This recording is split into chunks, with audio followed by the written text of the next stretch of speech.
Nicomachean Ethics, Book 1, The End. 1. Every art and every kind of inquiry, and likewise every act and purpose, seems to aim at some good.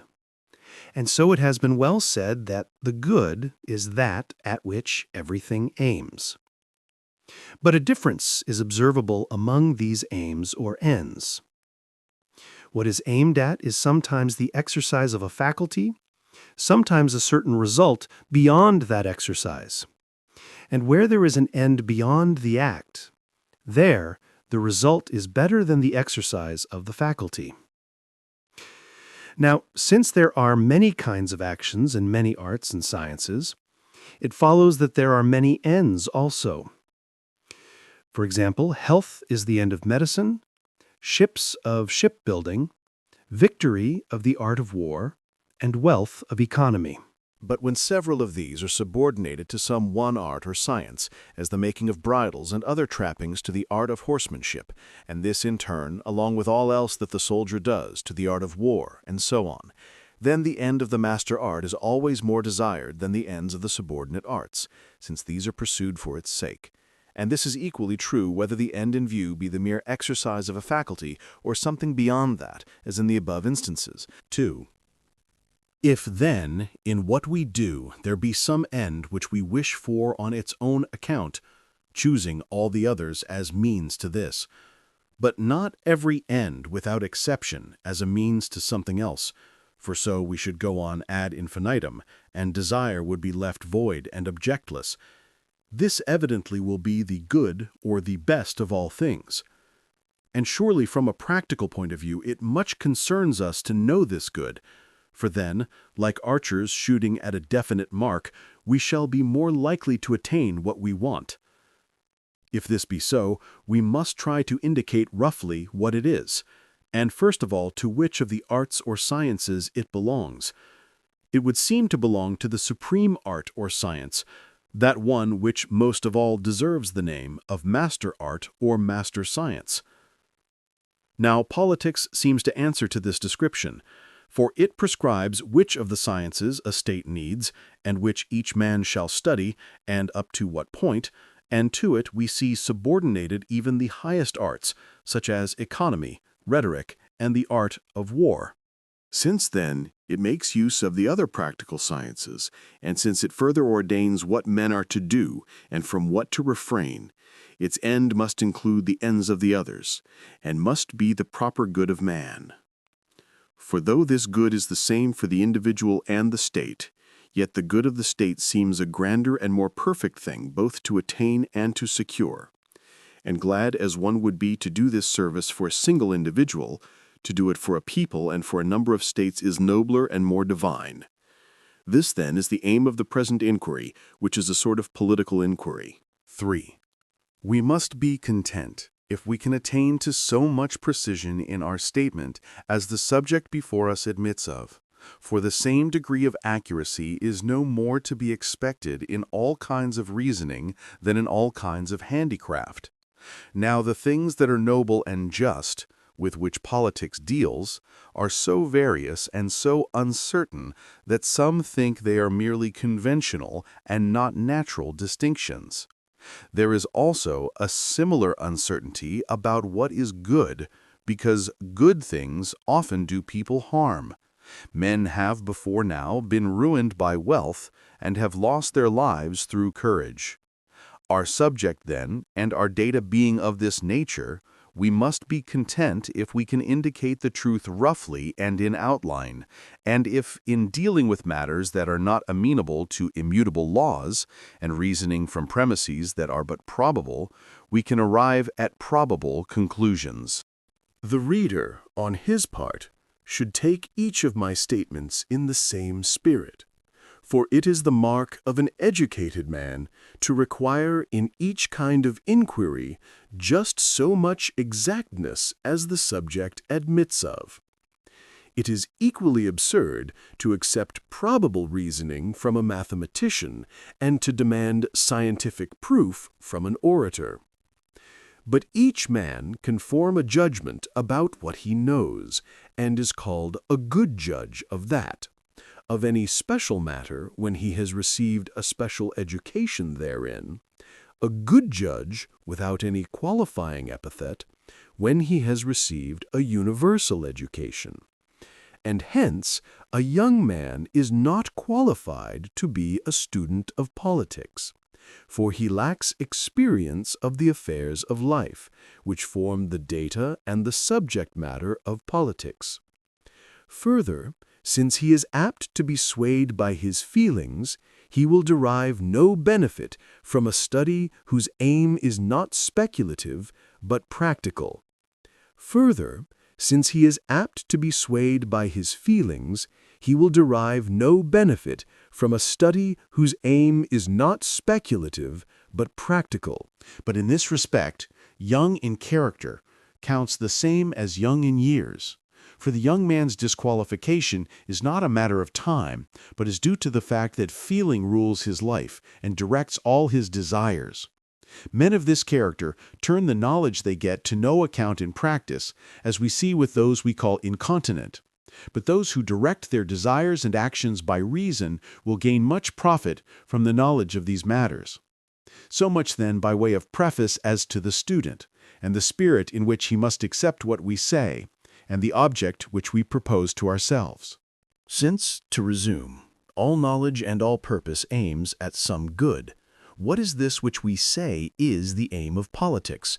Or, in other words, what is the highest of all realizable goods?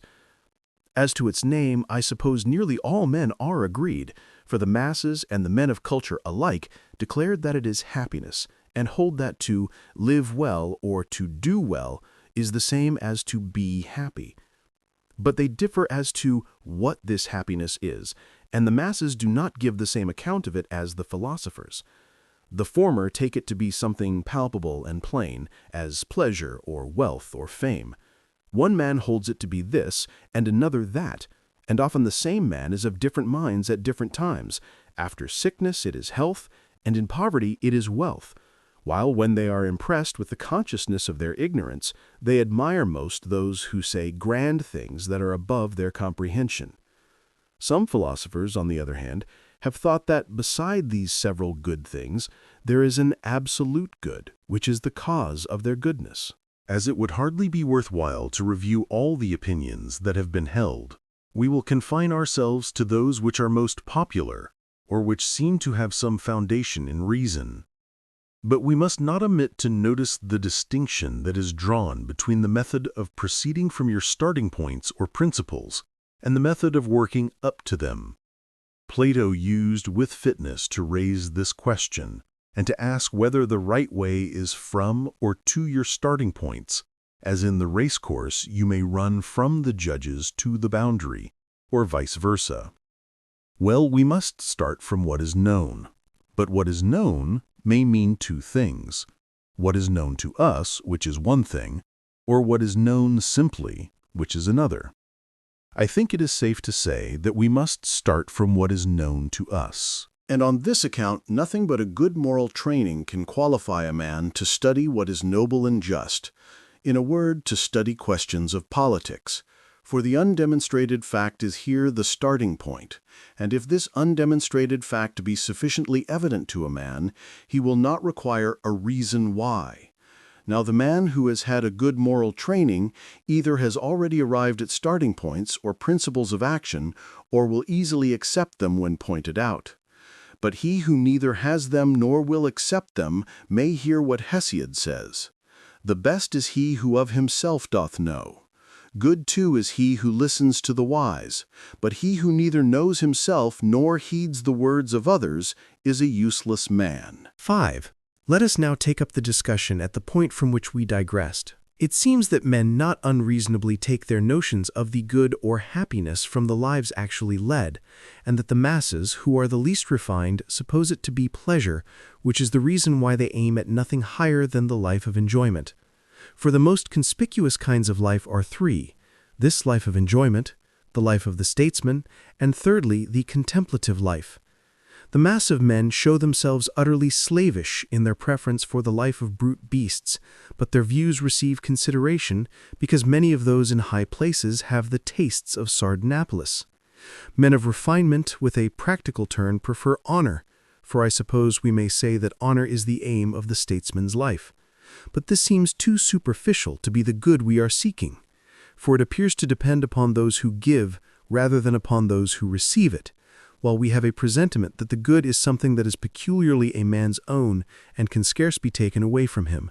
Moreover, these men seem to pursue honor in order that they may be assured of their own excellence. At least, they wish to be honored by men of sense and by those who know them, and on the ground of their virtue or excellence. It is plain, then, that in their view, at any rate, virtue or excellence is better than honor, and perhaps we should take this to be the end of the statesman's life rather than honor. But virtue or excellence also appears too incomplete to be what we want, for it seems that a man might have virtue and yet be asleep or be inactive all his life, and moreover might meet with the greatest disasters and misfortunes, and no one would maintain that such a man is happy, except for argument's sake. But we will not dwell on these matters now, for they are sufficiently discussed in the popular treatises. As for the money-making life, it is something quite contrary to nature, and wealth, evidently, is not the good of which we are in search, for it is merely useful as a means to something else. So we might rather take pleasure and virtue or excellence to be ends than wealth, for they are chosen on their own account. But it seems that not even they are the end, though much breath has been wasted in attempts to show that they are. 6.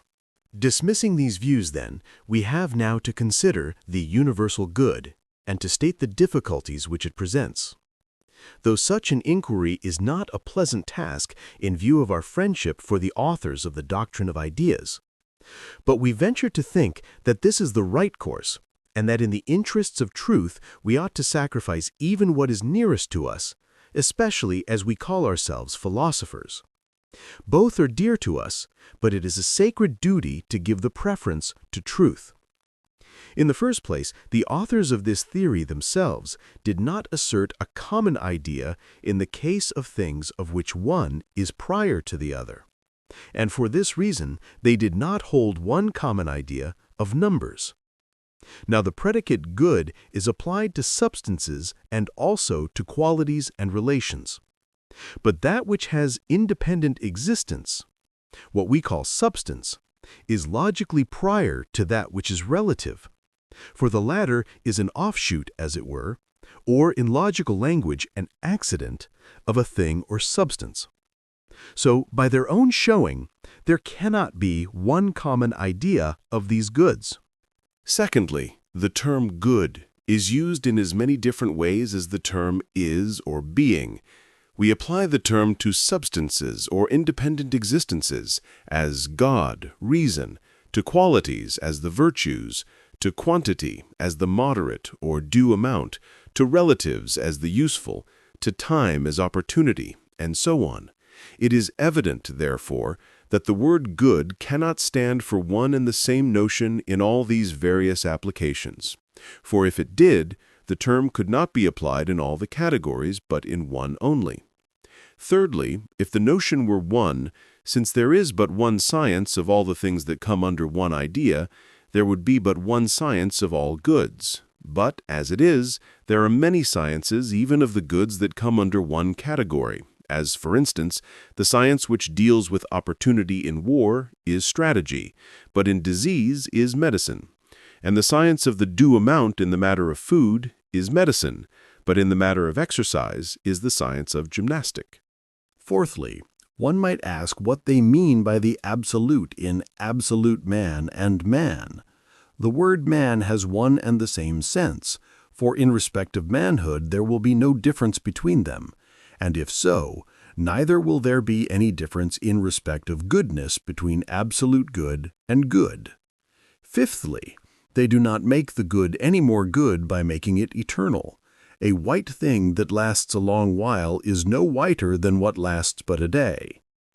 There seems to be more plausibility in the doctrine of the Pythagoreans, who, in their table of opposites, place the one on the same side with the good things, instead of reducing all goods to unity. And even Speusippus seems to follow them in this. However, these points may be reserved for another occasion. But objection may be taken to what I have said on the ground that the Platonists do not speak in this way of all goods indiscriminately, but hold that those that are pursued and welcomed on their own account are called good by reference to one common form or type, while those things that tend to produce or preserve these goods, or to prevent their opposites, are called good only as means to these and in a different sense. It is evident that there will thus be two classes of goods. One good in themselves, the other good as means to the former. Let us separate then from the things that are merely useful those that are good in themselves, and inquire if they are called good by reference to one common idea or type. Now, what kind of things would one call good in themselves? Surely those things that we pursue even apart from their consequences, such as wisdom and sight and certain pleasures and certain honors. For although we sometimes pursue these things as means, no one could refuse to rank them among the things that are good in themselves. If these be excluded, nothing is good in itself except the idea, and then the type or form will be meaningless. If, however, these are ranked among the things that are good in themselves, then it must be shown that the goodness of all of them can be defined in the same terms, as white has the same meaning when applied to snow and to white lead. But in fact, we have to give a separate and different account of the goodness of honor, wisdom, and pleasure. Good, then, is not a term that is applied to all these things alike in the same sense, or with reference to one common idea or form. But how then do these things come to be called good? For they do not appear to have received the same name by chance merely. Perhaps it is because they all proceed from one source, or all conduce to one end. Or perhaps it is rather in virtue of some analogy, just as we call the reason the eye of the soul, because it bears the same relation to the soul that the eye does to the body, and so on. But we may dismiss these questions at present, for to discuss them in detail belongs more properly to another branch of philosophy. And for the same reason, we may dismiss the further consideration of the idea. For even granting that this term good, which is applied to all these different things, has one and the same meaning throughout, or that there is an absolute good apart from these particulars, it is evident that this good will not be anything that man can realize or attain, but it is a good of this kind that we are now seeking. It might perhaps be thought that it would nevertheless be well to make ourselves acquainted with this universal good, with a view to the goods that are attainable and realizable. With this for a pattern, it may be said, we shall more readily discern our own good, and discerning, achieve it. There certainly is some plausibility in this argument, but it seems to be at variance with the existing sciences. For though they are all aiming at some good and striving to make up their deficiencies, they neglect to inquire about this universal good. And yet it is scarce likely that the professors of the several arts and sciences should not know, nor even look for, what would help them so much. And, indeed, I am at a loss to know how the weaver or the carpenter would be furthered in his art by a knowledge of this absolute good, or how a man would be rendered more able to heal the sick or to command an army by contemplation of the pure form or idea. For it seems to me that the physician does not even seek for health in this abstract way, but seeks for the health of man, or rather of some particular man, for it is individuals that he has to heal. 7. Leaving these matters, then, let us return once more to the question, what this good can be of which we are in search. It seems to be different in different kinds of action and in different arts, one thing in medicine and another in war, and so on. What then is the good in each of these cases? Surely that for the sake of which all else is done. and that in medicine is health, in war is victory, in building is a house. A different thing in each different case, but always, in whatever we do and in whatever we choose, the end. For it is always for the sake of the end that all else is done. If then there be one end of all that man does, this end will be the realizable good, or these ends, if there be more than one. By this generalization, our argument is brought to the same point as before. This point we must try to explain more clearly. We see that there are many ends, but some of these are chosen only as means, as wealth, flutes, and the whole class of instruments, and so it is plain that not all ends are final. But the best of all things must, we conceive, be something final.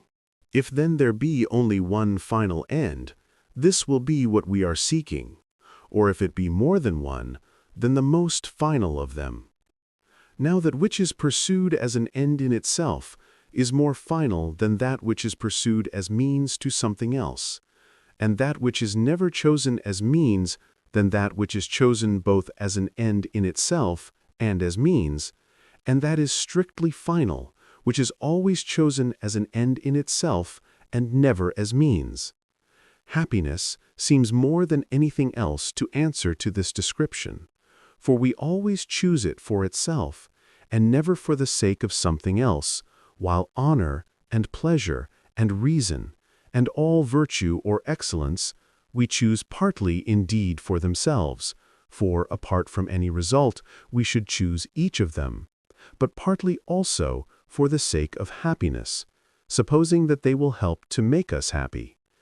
But no one chooses happiness for the sake of these things, or as a means to anything else at all. We seem to be led to the same conclusion when we start from the notion of self-sufficiency. The final good is thought to be self-sufficing, or all-sufficing. In applying this term, we do not regard a man as an individual leading a solitary life, but we also take account of parents, children, wife, and in short, friends and fellow citizens generally, since man is naturally a social being. Some limit must indeed be set to this, for if you go on to parents and descendants and friends of friends, you will never come to a stop.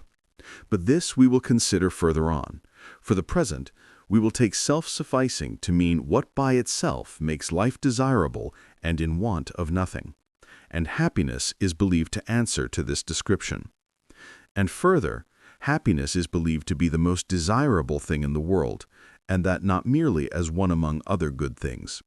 If it were merely one among other good things, so that other things could be added to it, it is plain that the addition of the least of other goods must make it more desirable.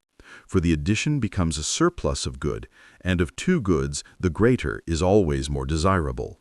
Thus it seems that happiness is something final and self-sufficing, and is the end of all that man does. But perhaps the reader thinks that, though no one will dispute the statement that happiness is the best thing in the world, yet a still more precise definition of it is needed. This will best be gained, I think, by asking, what is the function of man?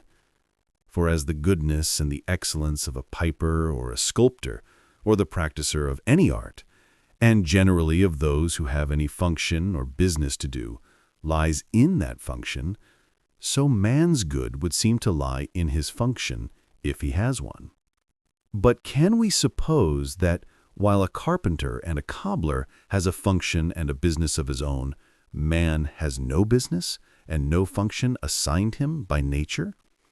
Nay, surely as his several members, eye and hand and foot, plainly have each his own function.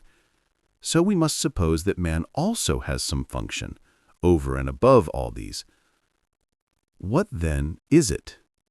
Life, evidently, he has in common even with the plants, but we want that which is peculiar to him. We must exclude, therefore, the life of mere nutrition and growth. Next to this comes the life of sense, but this too he plainly shares with horses and cattle and all kinds of animals. There remains then the life whereby he acts, the life of his rational nature, with its two sides or divisions, one rational as obeying reason, the other rational as having and exercising reason. But as this expression is ambiguous, we must be understood to mean thereby the life that consists in the exercise of the faculties, for this seems to be more properly entitled to the name. The function of man, then, is exercise of his vital faculties, or soul, on one side in obedience to reason, and on the other side with reason. But what is called the function of a man, of any profession, and the function of a man who is good in that profession are generically the same, e.g., of a harper and of a good harper. And this holds in all cases without exception, only that in the case of the latter, his superior excellence at his work is added. For we say a harper's function is to harp, and a good harper's to harp well. Man's function then being, as we say, a kind of life, that is to say, exercise of his faculties and action of various kinds with reason. The good man's function is to do this well and beautifully, or nobly. But the function of anything is done well when it is done in accordance with the proper excellence of that thing. If this be so, the result is that the good of man is exercise of his faculties in accordance with excellence or virtue, or, if there be more than one, in accordance with the best and most complete virtue.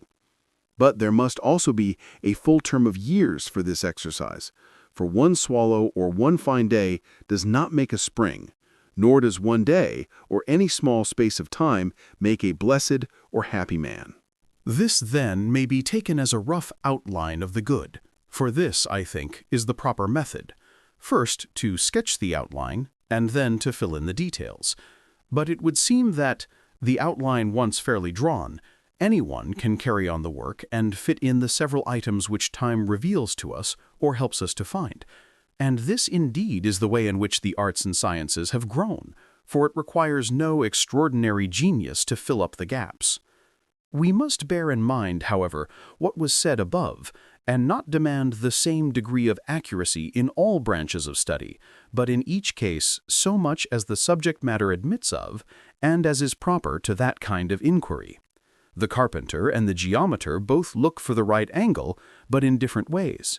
The former only wants such an approximation to it as his work requires, but the latter wants to know what constitutes a right angle, or what is its special quality. His aim is to find out the truth, and so, in other cases, we must follow the same course, lest we spend more time on what is immaterial than on the real business in hand. Nor must we in all cases alike demand the reason why. Sometimes it is enough if the undemonstrated fact be fairly pointed out, as in the case of the starting points or principles of a science. Undemonstrated facts always form the first step or starting point of a science, and these starting points or principles are arrived at some in one way, some in another, some by induction, others by perception, others again by some kind of training. But in each case, we must try to apprehend them in the proper way and do our best to define them clearly, for they have great influence upon the subsequent course of an inquiry. A good start is more than half the race, I think, and our starting point or principle, once found, clears up a number of our difficulties. 8. We must not be satisfied, then, with examining this starting point or principle of ours as a conclusion from our data, but must also view it in its relation to current opinions on the subject. For all experience harmonizes with a true principle, but a false one is soon found to be incompatible with the facts. Now, good things have been divided into three classes: external goods on the one hand, and on the other goods of the soul and goods of the body. And the goods of the soul are commonly said to be goods in the fullest sense, and more good than any other. But actions and exercises of the vital faculties or soul may be said to be of the soul. So our account is confirmed by this opinion, which is both of long standing and approved by all who busy themselves with philosophy.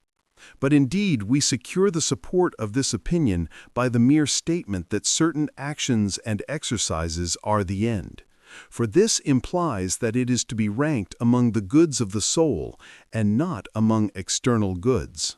Our account, again, is in harmony with the common saying that the happy man lives well and does well. For we may say that happiness, according to us, is a living well and doing well. And indeed, all the characteristics that men expect to find in happiness seem to belong to happiness as we define it. Some hold it to be virtue or excellence, some prudence, others a kind of wisdom. Others again hold it to be all or some of these with the addition of pleasure, either as an ingredient or as a necessary accompaniment, and some even include external prosperity in their account of it. Now, some of these views have the support of many voices and of old authority. Others have few voices, but those of weight. But it is probable that neither the one side nor the other is entirely wrong, but that in some one point at least, if not in most, they are both right. First, then, the view that happiness is excellence or a kind of excellence harmonizes with our account.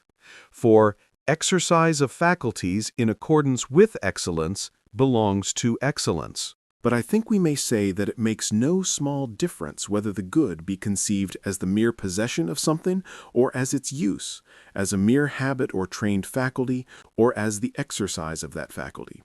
For the habit or faculty may be present and yet issue in no good result, as when a man is asleep or in any other way hindered from his function. But with its exercise this is not possible, for it must show itself in acts and in good acts. And, as at the Olympic Games, it is not the fairest and strongest who receive the crown, but those who contend, for among these are the victors. So in life, too, the winners are those who not only have all the excellences, but manifest these indeed.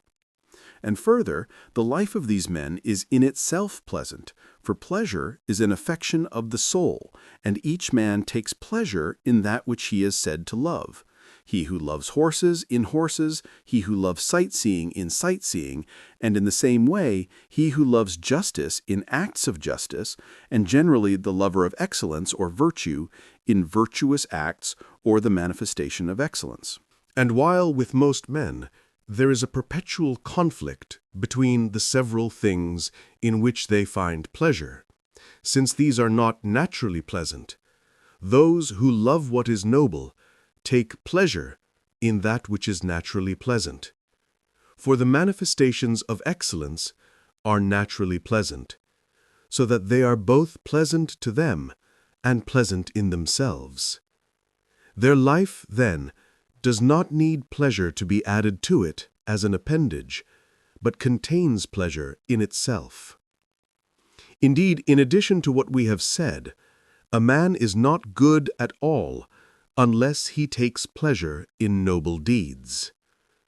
No one would call a man just who did not take pleasure in doing justice, nor generous who took no pleasure in acts of generosity, and so on. If this be so, the manifestations of excellence will be pleasant in themselves, but they are also both good and noble, and that in the highest degree, at least if the good man's judgment about them is right. For this is his judgment. Happiness, then, is at once the best and noblest and pleasantest thing in the world, and these are not separated, as the Delian inscription would have them to be. What is most just is noblest, health is best, pleasantest is to get your heart's desire. For all these characteristics are united in the best exercises of our faculties, and these, or some one of them that is better than all the others, we identify with happiness. But nevertheless, happiness plainly requires external goods too, as we said, for it is impossible, or at least not easy, to act nobly without some furniture of fortune. There are many things that can only be done through instruments, so to speak, such as friends and wealth and political influence, and there are some things whose absence takes the bloom off our happiness, as good birth, the blessing of children, personal beauty, For a man is not very likely to be happy if he is very ugly in person, or of low birth, or alone in the world, or childless, and perhaps still less if he has worthless children or friends, or has lost good ones that he had. As we said then, happiness seems to stand in need of this kind of prosperity, and so some identify it with good fortune, just as others identify it with excellence. 9. This has led people to ask whether happiness is attained by learning, or the formation of habits, or any other kind of training, or comes by some divine dispensation, or even by chance. Well, if the gods do give gifts to men, happiness is likely to be among the number, more likely indeed than anything else, in proportion as it is better than all other human things. This belongs more properly to another branch of inquiry, but we may say that even if it is not heaven-sent, but comes as a consequence of virtue or some kind of learning or training, still it seems to be one of the most divine things in the world, for the prize and aim of virtue would appear to be better than anything else and something divine and blessed. Again, if it is thus acquired, it will be widely accessible, for it will then be in the power of all except those who have lost the capacity for excellence to acquire it by study and diligence. And if it be better that men should attain happiness in this way rather than by chance, it is reasonable to suppose that it is so, since in the sphere of nature all things are arranged in the best possible way, and likewise in the sphere of art and of each mode of causation, and most of all in the sphere of the noblest mode of causation. And indeed it would be too absurd to leave what is noblest and fairest to the dispensation of chance. But our definition itself clears up the difficulty, for happiness was defined as a certain kind of exercise of the vital faculties in accordance with excellence or virtue. And of the remaining goods, other than happiness itself, some must be present as necessary conditions, while others are aids and useful instruments to happiness. And this agrees with what we said at starting. We then laid down that the end of the art political is the best of all ends, but the chief business of that art is to make the citizens of a certain character, that is, good and apt to do what is noble. It is not without reason, then, that we do not call an ox or a horse or any brute happy, for none of them is able to share in this kind of activity. For the same reason also a child is not happy. He is, as yet, because of his age, unable to do such things. If we ever call a child happy, it is because we hope he will do them. For, as we said, happiness requires not only perfect excellence or virtue, but also a full term of years for its exercise. For our circumstances are liable to many changes and to all sorts of chances, and it is possible that he who is now most prosperous will in his old age meet with great disasters, as is told of Priam in the tales of Troy. And a man who is thus used by fortune and comes to a miserable end cannot be called happy. 10. Are we then to call no man happy as long as he lives, but to wait for the end, as Solon said? And supposing we have to allow this, do we mean that he actually is happy after he is dead? Surely that is absurd, especially for us who say that happiness is a kind of activity or life. But if we do not call the dead man happy, and if Solon meant not this, but that only then could we safely apply the term to a man as being now beyond the reach of evil and calamity, then here too we find some ground for objection. For it is thought that both good and evil may in some sort befall a dead man, just as they may befall a living man, although he is unconscious of them, e.g., honors rendered to him, or the reverse of these, and again the prosperity or the misfortune of his children and all his descendants. But this too has its difficulties, for after a man has lived happily to a good old age and ended as he lived, it is possible that many changes may befall him in the persons of his descendants, and that some of them may turn out good and meet with the good fortune they deserve, and others the reverse. It is evident, too, that the degree in which the descendants are related to their ancestors may vary to any extent. and it would be a strange thing if the dead man were to change with these changes and become happy and miserable by turns. But it would also be strange to suppose that the dead are not affected at all, even for a limited time, by the fortunes of their posterity. But let us return to our former question, for its solution will perhaps clear up this other difficulty. The saying of Solon may mean that we ought to look for the end and then call a man happy, not because he now is, but because he once was happy. But surely it is strange that when he is happy we should refuse to say what is true of him, because we do not like to apply the term to living men in view of the changes to which they are liable, and because we hold happiness to be something that endures and is little liable to change, while the fortunes of one and the same man often undergo many revolutions. For it is argued, it is plain that, if we follow the changes of fortune, we shall call the same man happy and miserable many times over, making the happy man a sort of chameleon and one who rests on no sound foundation. We reply that it cannot be right thus to follow fortune, for it is not in this that our weal or woe lies. But, as we said, though good fortune is needed to complete man's life, yet it is the excellent employment of his powers that constitutes his happiness, as the reverse of this constitutes his misery. But the discussion of this difficulty leads to a further confirmation of our account. For nothing human is so constant as the excellent exercise of our faculties. The sciences themselves seem to be less abiding, and the highest of these exercises are the most abiding, because the happy are occupied with them most of all and most continuously. The happy man, then, as we define him, will have this required property of permanence, and all through life will preserve his character. For he will be occupied continually, or with the least possible interruption, in excellent deeds and excellent speculations, and whatever his fortune be, he will take it in the noblest fashion, and bear himself always and in all things suitably, since he is truly good and foursquare without a flaw. But the dispensations of fortune are many, some great, some small. The small ones, whether good or evil, plainly are of no weight in the scale. But the great ones, when numerous, will make life happier if they be good, for they help to give a grace to life themselves, and their use is noble and good. But if they be evil, will enfeeble and spoil happiness, for they bring pain and often impede the exercise of our faculties.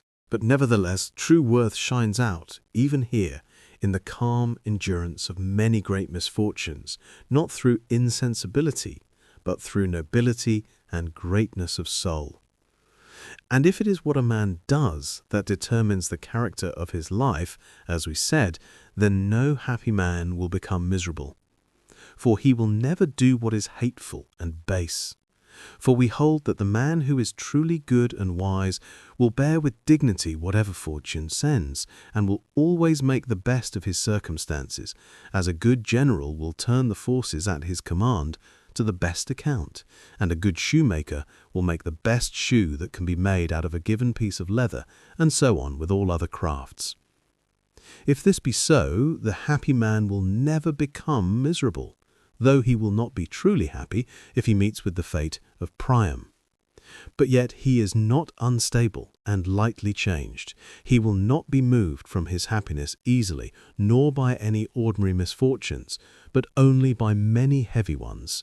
And after such, he will not recover his happiness again in a short time, but if at all, only in a considerable period, which has a certain completeness, and in which he attains to great and noble things. We shall meet all objections then if we say that a happy man is one who exercises his faculties in accordance with perfect excellence, being duly furnished with external goods, not for any chance time, but for a full term of years, to which perhaps we should add, and who shall continue to live so and shall die as he lived, since the future is veiled to us, but happiness we take to be the end, and in all ways perfectly final or complete.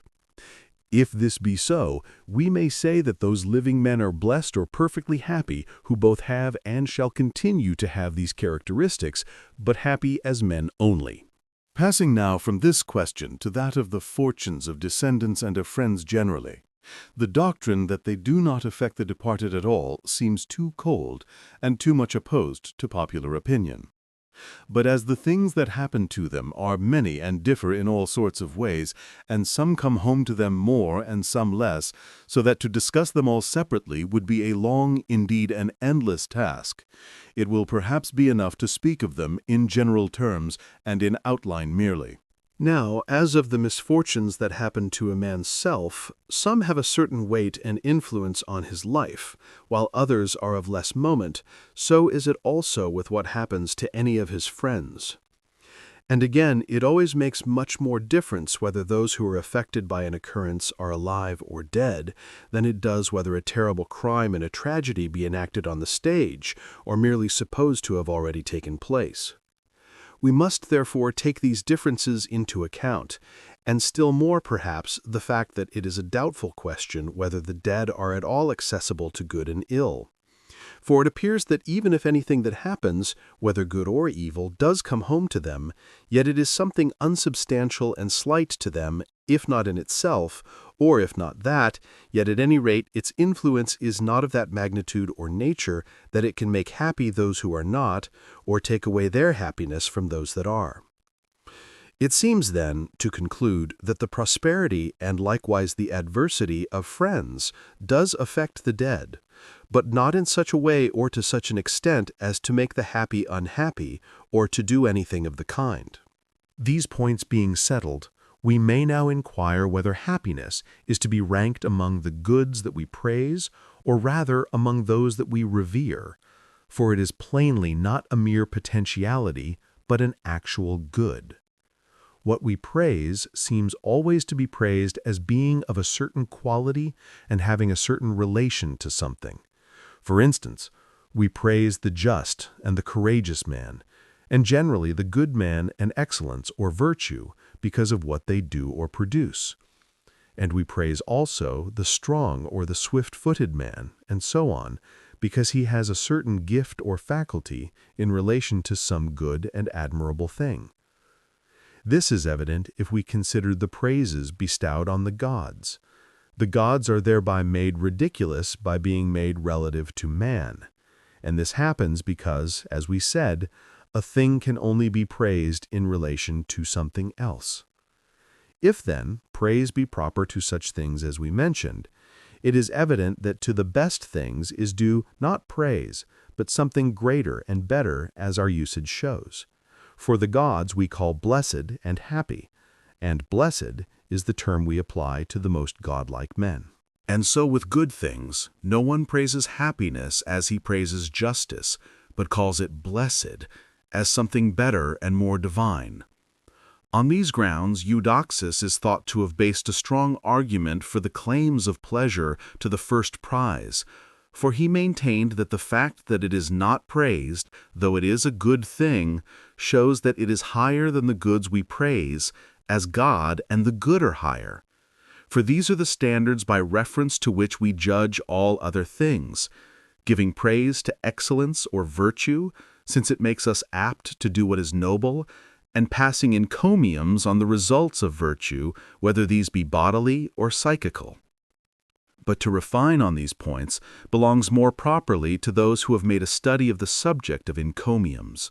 For us, it is plain from what has been said that happiness is one of the goods we revere and count as final. And this further seems to follow from the fact that it is a starting point or principle.